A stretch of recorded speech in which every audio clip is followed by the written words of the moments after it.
Hi guys, welcome back to my channel. Today I'm going to share one of my most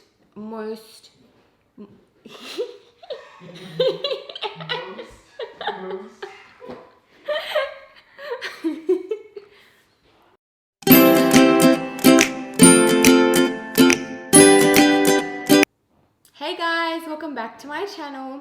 Today I'm going to share a really nice smelling remedy with you guys, and I'm going to show you guys how to make a rose water. And it's not just like a really simple rose water, it's a really hydrating rose water which I've been using on my skin for a number of years, and I recommend making your own rose water at home because you know it's 100% natural and you don't know what chemicals are in there, and you know that it's 100% natural. I recommend to make it with like organic roses. These are roses from my neighbor's garden, and if you are getting them from a florist, make sure they're organic so they're not sprayed with any weird chemicals. And when we boil it, it's going to kill all the bacteria, so it's definitely safe to use on our skin. And I use my own homemade one on my skin as well. And before you guys think it's just like normal rose water, rose water is really beneficial for a number of things. So to start with, we all know that it balances the pH of our skin and tones our skin, which is why a lot of girls use it as a toner. But it also hydrates the skin. It helps reduce oil. So if you've got oily skin, it's beneficial for your skin. But then again, it also helps with eczema, dermatitis, and dry skin. So you can pretty much use it for all skin types. Not only that, it also helps with anti-aging.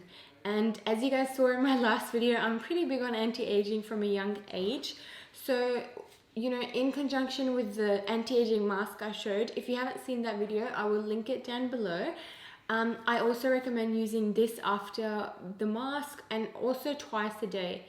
And I use this like to tone my skin every single day. But I also use this remedy on top of my makeup once I've applied my makeup, so my skin looks really natural and not powdery. So there are a number of uses for this remedy, so I recommend for you all to try it, and after you make it you will realize it smells really nice. It smells so beautiful, and if you use 2 roses for this remedy, it will turn out like a red water. And the one I'm showing you today, I'm just using 1 rose. You can use 1 or 2 roses. My bottle that I make it in is really small, as you will see. So I don't need 2 roses, but obviously you can make it in bulk and keep it in your fridge. So if you want to see how to make my homemade rose water hydrating mist, keep on watching. And if you haven't already, please don't forget to hit the subscribe button and follow me on my Instagram, Snapchat, and Facebook. And let's move right into the video.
Okay guys, that was my super simple 3-ingredient rose water mist. I hope you all try it out. If you guys don't have the glycerin or the aloe vera gel and have roses, definitely try it with just like rose by itself. That is the end of my remedy. It was a super simple recipe, but I really just wanted to share it with you guys because I am probably going to use it in a lot of my remedies coming up. And I have used it in my like glow serum in the past. So it's just something really useful to, you know, have in your fridge. And if you guys don't have the aloe vera gel and the glycerin, you can definitely just try it with rose by itself. I used to just have the roses by itself and it works perfectly fine as well. But I have dry skin, so the aloe vera and the glycerin are really softening and hydrating for my skin. So please give this remedy a go and I hope you all try it out. If you do and you enjoy it, please let me know as well in the comments below. And if you guys have any more video ideas or anything else, please comment down below. I love to read each and every one of your comments. Thank you guys so much for watching. If you haven't already subscribed to my channel, please hit subscribe straight away and hit the notification button. Bye!